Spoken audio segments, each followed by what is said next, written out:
Hey, Dustin, how are you? Doing well. How are you, sir? I'm good. Good to see you again. Yes, sir. Yeah. It's been a couple weeks since we talked. No, maybe a Yep. week. Yep. Maybe a week. Mr. Trim and Cabinets, Hunter Trim and Cabinets I've got on the line. And you're a Yes, lean sir. guy. You're living the lean lifestyle. We, we're trying, we definitely work hard at it every day. Yeah. Well, I think that's the point of lean, isn't it? That it's not it's not like a birthday where you try it once a year. It's a lifestyle. Yeah. I mean, it's a slow, steady thing that you do. They call it a journey. Yeah. It's definitely how most people describe it. And I can attest to that. We've been doing it 8-ish years now. So about 8 Wow. years. Why don't I back us up a bit so people listening, everybody on the line here is cabinet makers, architecture mill workers. They might make furniture, they might service the industry, but let's give some context as to who Dustin is and how you fit in this conversation to this cabinetry industry. Do you mind giving us your background? Sure. So I grew up around this, third generation carpenter. Um, Grew up all through high school, all through college, and then started my company right out of college. We've been in business about 15 years. We're in the Dallas-Fort Worth market Mm-hmm. down in Texas, and we predominantly do higher-end residential construction. So all your new houses, if you will. Most of our work's in the $1 to $2 million range, and we have about 30 employees. Have about a 12,000 square foot facility, Nice. and yeah. Dustin, when you say your work's in the $1 to $2 million range, you mean that's the price of the home, or is that the package that you're installing? No, yeah, good question. Yeah, the price of the home. Yeah, Yeah. A lot of people's ears perked up. They're like, yeah, we're that's a moving to lot of the work. Dallas. We're That's right. moving to Dallas. That's right. Yeah. So on the new home side, I mean, right now we're in the middle of COVID. I mean, there's no hiding from it. It's just here. Sure. You're usually sold how far in advance in your production? Our cycle is 60 to 90 days, so it's hard to look past that too far. Right. We do a little bit of tracking in-house, mostly with all of our existing customers. We touch them about once a month. Hey, what's in the pipeline? What's getting contracted? So we can see out a little bit further, but it's a little hazy just for the cycle of our projects. Right. On average. Yeah. How do you think the lean discipline, because you've gone into this, and actually let me back up. A lot of people think that lean cannot be applied to custom woodwork. Let's go there first. Now, I see the smile on your face. For those of you who are listening to this as a podcast, so audio, you might know this is also a video on YouTube. And I asked the question, and Dustin, just a little smile came to his face. So how does lean work when you make different things all the time? They are different, but we try to standardize as much as we can, even though every project is unique. Yeah. Most of what we do is casework. So we have about 4 product lines, an inset, half-inch overlay, frameless, that kind of thing. But at the root of it, a box is a box. I wouldn't tell our customers that, but people listening to this can relate. A cabinet box has 2 sides, a bottom and a door and a drawer and, different combinations and sizes. But at the root of it, it's all very, very much the same. And they're in different shapes and sizes. But the root of it, they're all the same. So we try to standardize everything. And we've had a lot of success with that. We definitely do a lot of unique one-off pieces that are project, a Vinahood, for example, in our case. So every project will have a little bit of that, or 1 or 2 pieces, or maybe a handful of pieces in some of the bigger projects. But we approach everything the same way. It goes through the same departments in our facility. And so we really try to, paperwork. We have all the paperwork exactly the same. It's detailed the same. So there's a lot of standards to even one-off pieces, as crazy as that may sound. It sounds crazy to a lot of people. I'm so glad you're explaining it, because sometimes when people hear it from me, they're like, well, there's Dom, he's a coach, he's a consultant. Of course he's going to say that. But at the end of the day, what we do always follows a process. The way we show up to work, the bench we go stand at, or the office desk we go to, or whatever, those are all the same, right? The Absolutely. work that's passing in front of us, that changes from time to time, but even that has customization in it and standardization in it. And we have, once you approach something with the mentality of let's do this in the least amount of steps, the most efficient way possible, it's a lifestyle, right? So even that Absolutely. vent hood, you still approach it with that same mentality. Mm-hmm. Yeah. Yeah, you couldn't be more right. So was there what they call an epiphany moment? Did suddenly the door or the window or the ceiling of your shop open up and this light shone in, an angel came down and touched you with this, you must do lean and everything will be fine? Well, it wasn't that dramatic, certainly. I tried to play it up a bit Um, there. Yeah. that probably came a little further down the line, but the short version is I've been reading FDM magazine. Don't know if you've heard of that trade magazine. Yep. There's a gentleman in there at the time doing a lean article, just a 2 or 3 page article, and I'd been reading it for about a year. And his email was in there.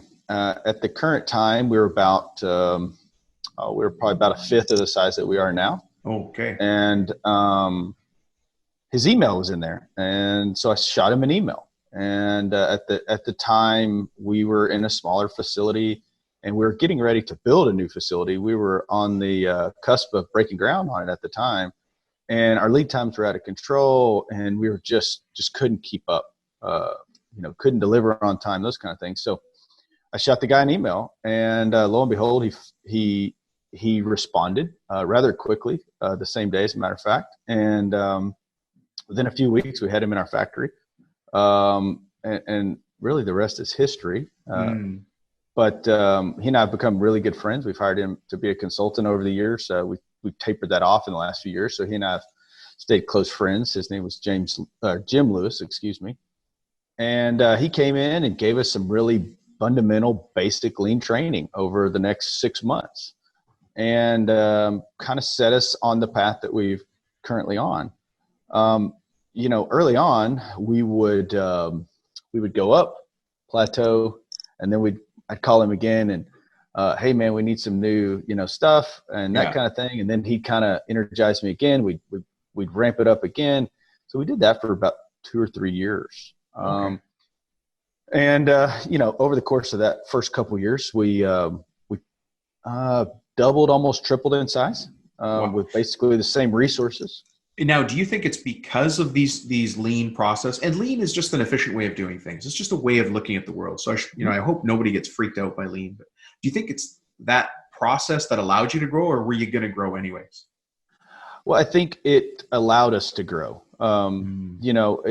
It made us more dependable. It made us take care of our customers. So, everything we do is word of mouth. We have really no marketing strategy to speak of. So it allowed us to go capture more business as the calls came in. Right. And in the same period of time, this was, after the recession, on the backside of the recession, 2010, 11, 12, that range. Yeah. And we were fortunate to get in with some customers that were growing as well coming out of that. So we grew at the same pace with them and, had our foothold in with them. So we're fortunate from that side as well. So you were attractive. Would you say that you were attractive to other growth-minded companies like the GCs that were on a growth plan? I think so. Yeah. Kind of aligned with you, it sounded like. Yeah, and the market drove some of that too. So the two things combined allowed us to do that. So we, that was the first couple of years, and then it just kind of fizzled. We didn't really forget about it per se, but it flatlined. And then I came across this nut guy on the internet, Paul Akers. And so I read his book and, got through it quickly. It's a short read. For anybody who hadn't read it and you're interested in lean, I would recommend that book. That's the one that changed things for us, certainly. Yeah. And read that. And within a month or so, started implementing basically his philosophy. And we still do most of that here today. And by that, I mean a morning meeting, a morning improvement time. I've also had I got to go to Japan with him 2 years ago on one of his study trips. That must have been an energizing or tiring trip, because he is the Energizer Bunny's energy He is. source. He's intense. His Yeah. message is good. It's clear. It's very direct and to the point, and got a lot from it. It was a great trip. And I stay in contact with him via just some online stuff, being one of the alumni of that trip, and many others for that matter. Yeah. So, it opened up a network, and I still stay in contact with him from afar. Paul's been on the show before. That's right. That's right. And I'll tell you, setting the podcast interview with him was different than any other appointment. The way we set ours was through email and a little chat. Mm-hmm. Paul Akers, I started texting him on his WhatsApp, which is how he asked me to get in touch with him. And that's how we communicate. Yeah. And then right away he said, let's switch to voice. And I didn't even know that function was on WhatsApp.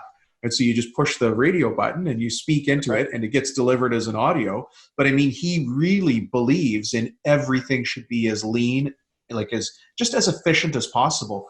And then he was on the show. He was a whirlwind, really great insight. And from our industry, it's not like we're trying to take automotive and apply it to this industry. He's in this industry. He's from Fast Cap. Absolutely. And I so appreciate the insights he's given. Yeah. Hey, I wanted to ask you something. This is one of the places where I get, there's a couple things that I do that make people sort of roll their eyes or sit a little bit different. You start every morning at the shop with a little bit of sort and resort time. How long do you give?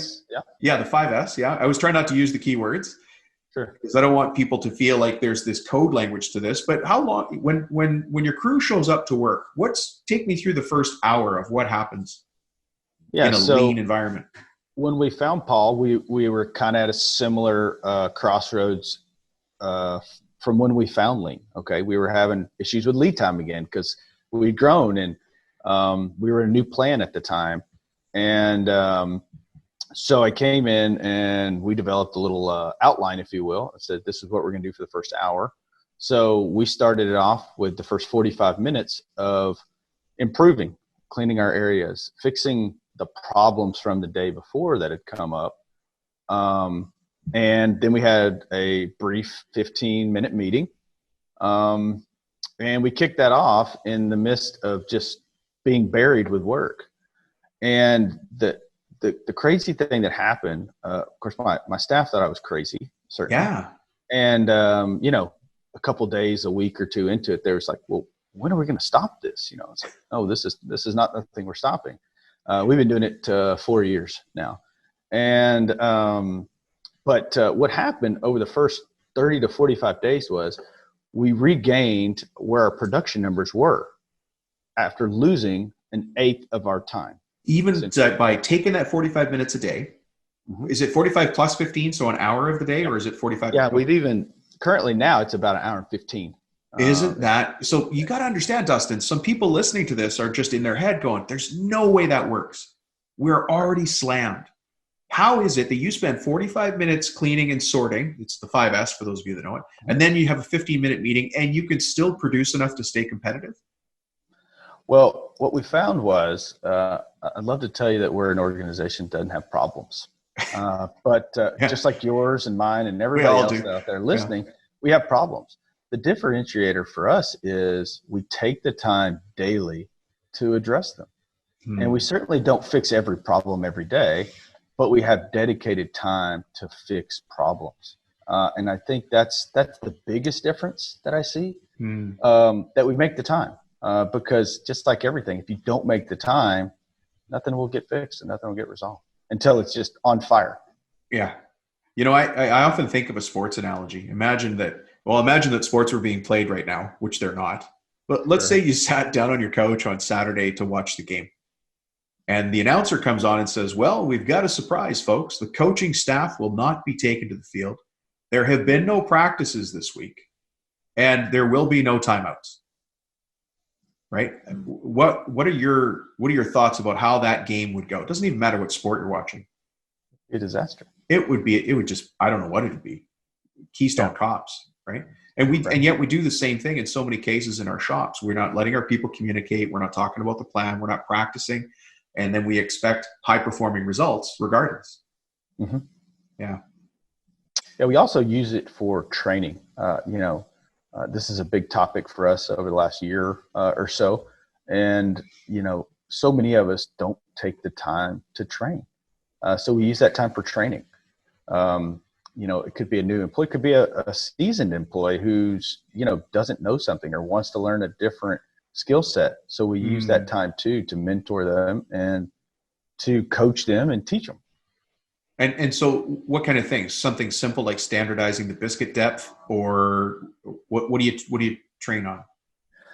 Could be a multitude of things. Could be as simple as very basic things, how to use a piece of equipment, how a process is. We do standards during that time. We have people at all levels writing standards or making standard videos using QR codes. We do some of that around here. So really anything that is could be considered a continuous improvement in learning and teaching or fixing something or fixing a piece of equipment definitely falls into that category. Wonderful. So we leave it pretty open. Occasionally we have to remind them, hey, this is work time. You're getting paid. Yeah. But for the most part, guys stay busy doing things. And then in our meeting, every other day we switch days. So first of all, with our meeting, we make everybody run the meeting. So we have a revolving list, and I'm in that list as well. Yeah. So a different person runs the meeting every day, and we talk about our culture, our core value, the 8 waste, just a multitude of things. What's on the schedule for today, and what challenges we have, that kind of thing. And the person that's doing the meeting either has to bring either a continuous improvement, a before and after picture and or video, or a small, less than 5-minute video that they found online about lean, about waste, and explain what they learned and why they picked it to the team. And we alternate days with that. So you're just keeping it top of mind. It's part of the ongoing conversation. It's part of the mentality of the company. And the culture. Well, you mentioned culture. Now, quite often, guys like me bring up culture. We bring up those Lucky Charms words: culture, value, vision, mission. You talk about culture as well? Yeah, we talk about it every day. We have core values, and we talk about those and why they're important and how we're serving our customers and how we're serving our employees. So yeah, the culture side of things is probably the biggest thing. That's what the morning meeting, if you will, is really based around. Yeah.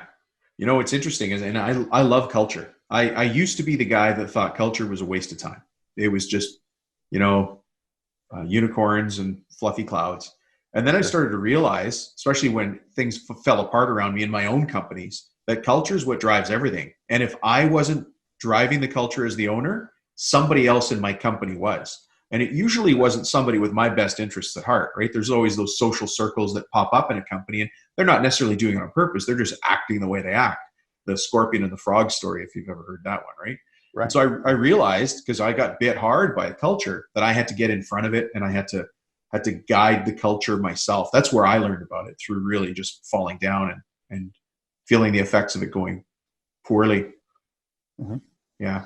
Yeah, I mean, the lean side of me is where it was just kind of ingrained.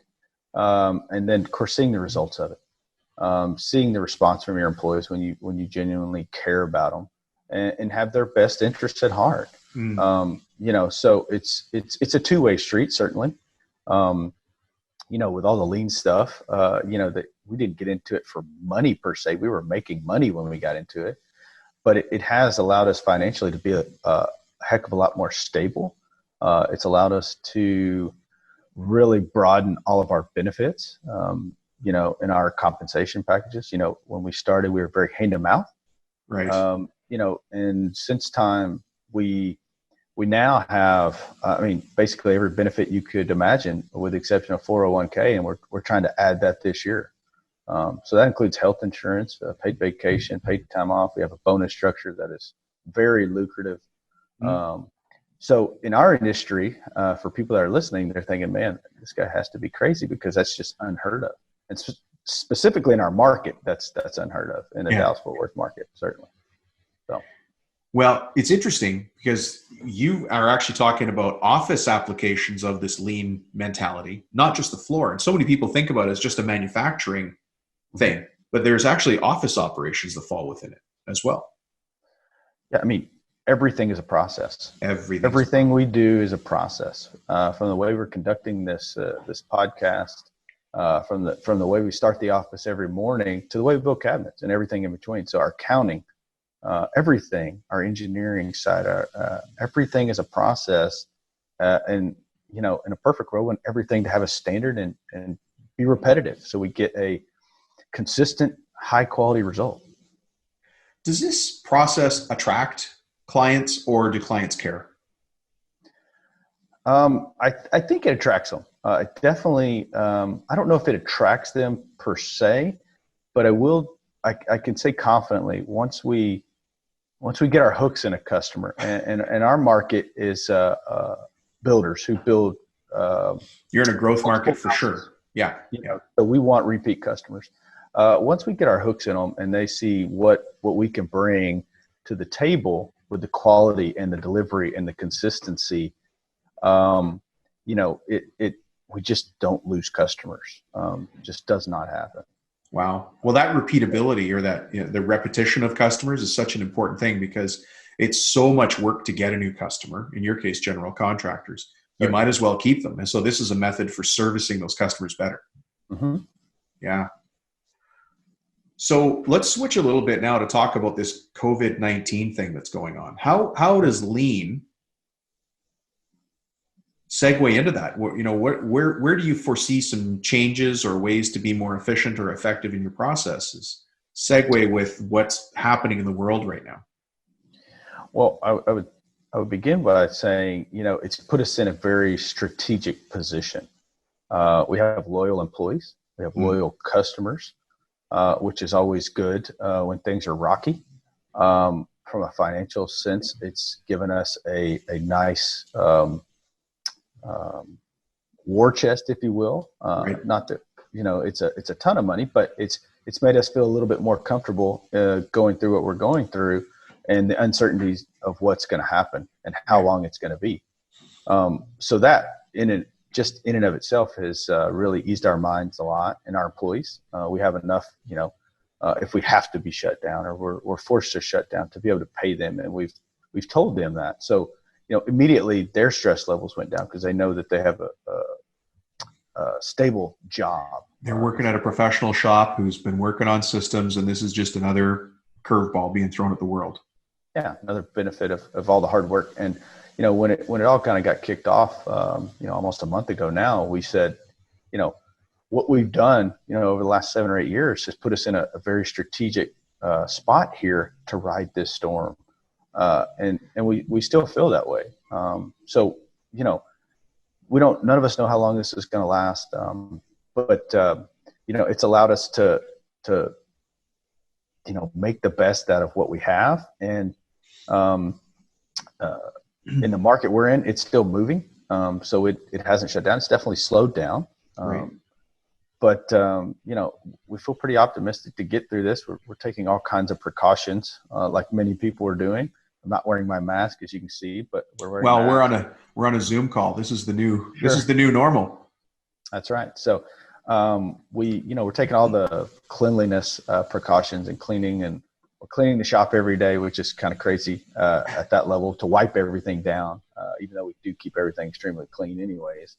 But it's brought up some other opportunities, and that's how we're looking at it is, for Zoom meetings, for example, like you brought up. We've launched a way to do our design consults via Zoom. Wow. So we've worked out some bugs, and it's not maybe as good as bringing them into our showroom, but we're making the best out of what we got, and the customers have been pretty open to it for the most part. What kind of questions are you finding from the customers during this? Most of what we're doing is GC work. So generally speaking, they want to keep this economic engine going. Yeah. So not much pushback there, or resistance, but they're all trying to be as smart as possible, just like we are. And we've had to make some accommodations here or there, but it's all been pretty minor. Yeah. I think, one of the things that we've been seeing, and this happens all the time. This happened after 2008. It happens after all sorts of different crises. After September 11th, God bless us. All of these things, trust becomes a really important factor. Trust. Sure. And I've got to think trust is going to be front and center again. As a matter of fact, we've already seen that. I've got people that I work with that put together some really simple videos and posted them on I think it was on their Facebook page. And I'm talking about a handheld cell phone video. And the cell phone video, of course, has a title for YouTube that's loaded with the keywords. How cabinet makers in this city clean and disinfect their trucks. And of course, it just happens to be their cabinet shop. And it's just a video of their guy spraying down the truck and talking about the process of keeping the install van clean. Because if I'm a homeowner, whether it's new construction or renovation building, I need to know that you're not going to introduce germs when my 80-year-old parents come to visit for the home opening. And those are trust elements. It's so much easier when you have processes and systems in place to say, okay, this is the flow chart. This is how we do it, guys. First, step 1, step 2, step 3. Yep. Yeah. We're definitely doing all that and being very transparent with our customers. We haven't done any videos. That's an interesting point that we might consider. We have been very open with all of them. We've sent out several emails saying, hey, here's what we're doing. Here's how we're trying to be responsible and do our part. Yeah. So, but all pretty positive feedback with that. Yeah. I'm taking notes here. If you look forward into the future, if there was a parallel universe, there was old Dustin and old Dustin standing side by side, but the one Dustin decided to go down this path of lean and the other one didn't. Who would you give the nod to? Who do you think is going to win the long-term race for building a successful, profitable company? Doing lean or not doing lean? Oh, certainly the lean. I'm very data driven, like many business owners, and the proof's in the pudding. The numbers speak for themselves. There's intangibles that the numbers don't capture with the culture side of things, and we have zero turnover, almost zero turnover. So that can't be really. I mean, that is a number, I guess, but we see that every day. But our production numbers, we track everything. We're like a baseball team almost. We have metrics for everything we do, and we analyze those, and we see that those metrics continue to improve. It's hard to see them day to day or week to week sometimes, but definitely month over month and year over year, certainly. Yeah. We just see the metrics continue to go up, and our staff, even though we have added a little bit of staff, our production team is the same it was as far as head count 8 years ago. And we're doing about 4 or 5 times as much as we were doing then. So that's why I say the proof's in the pudding. So those numbers are real. We have about anywhere from 9 to 10 guys on our shop floor at any given day. Right. And like I say, we're doing about 4 or 5 times the volume, both in quantity of products and dollars of sales than we were 7, 8 years ago. Yeah, it's great to hear, because it's important that you obviously have people happy working with you, but they're also busy. So, because a business is a living, breathing thing, we've got to keep it fed, and it has to keep feeding everybody around it. Yeah. So there's people listening who are like, okay, I get it. I know I need to do it, but where do I start? Because I can barely make the time. I can't even get in my head starting the team with a 45-minute do no work, just think and train. I can't get my head wrapped around metrics and tracking numbers. What will we track? What would it tell us? Is it worth it? Let's take all that off the table. Dustin, tell me now, if you had to start from scratch, what would be the first thing you would do to get started talking to that person in that situation?